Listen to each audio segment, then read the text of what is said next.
war xasaasi ah muddo dheer kadib farmaajo ayaa la kulmay Deni iyo Axmed Madoobe oo la ogaa wixii ay isku dhigeen dagaal culus isku qaaday waa adduunyo cusub iyo dan cusub. Kani waa barnaamij gaar ah oo xambaarsan xog weyn iyo fariin kulul oo ku wajahan mustaqbalka ummadda Soomaaliyeed, digniin culus iyo fariin xambaarsan xaalad xasaasi ah oo ka soo cusboonaatay caasimadda Muqdisho.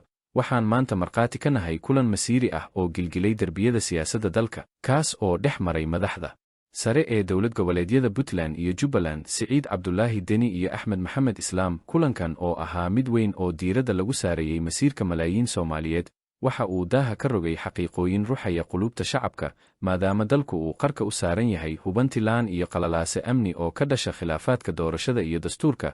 Waxaa halkan ka muuqata in loo baahan yahay wadatashi dhab ah oo looga gudbo caqabadaha hortaagan jiritaanka qaranka.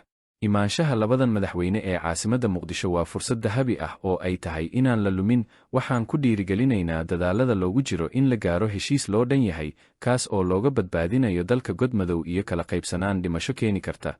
Waxaa muuqata in madaxda Puntland iyo Jubbaland ay muujiyeen niyad sami iyo doonis dhab ah oo ku aadan in la gaaro xal waara, balse su'aasha taagan waxay tahay xagee laga sugayaa tanaasulka ugu weyn. Waxaan halkan baaq aad u kulul uga dirayaa madaxweyne Xasan Sheekh Maxamuud. Waxaan ugu baaqayaa inuu la yimaado hogaamin dhiiran iyo tanaasul dhab ah. Ismari waaga taagan ma ahan mid u baxaya qaranka. Haddii aan hadda la helin xal dhab ah, dalku wuxuu galayaa firaaq dastuuri ah oo horseedi kara burburka leh. Fursadan maanta taagan waa mid taariikhi ah oo u baahan go'aan geesinimo leh.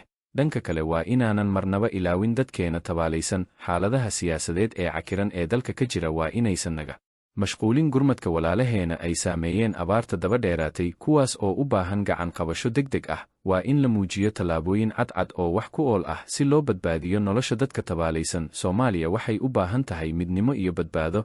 Maahan wakhtigii aan is eegan lahayn, balse waa wakhtigii aan u kici lahayn badbaadada dadka iyo dalka. Xaaladdu waa mid kacsan, indhuhuna waxay ku wada jeedaan waxa ka soo bixi doona kulamadan masiiriga ah. Shacabka Soomaaliyeedna waa inay ahaadaan kuwa soo jeeda oo dalbanaya xaqa ay u leeyihiin nabad iyo xasilooni dhab ah. dhegaystow ogow haddaadan xalka qayb ka noqon waxaad qayb ka tahay dhibaatada dalka.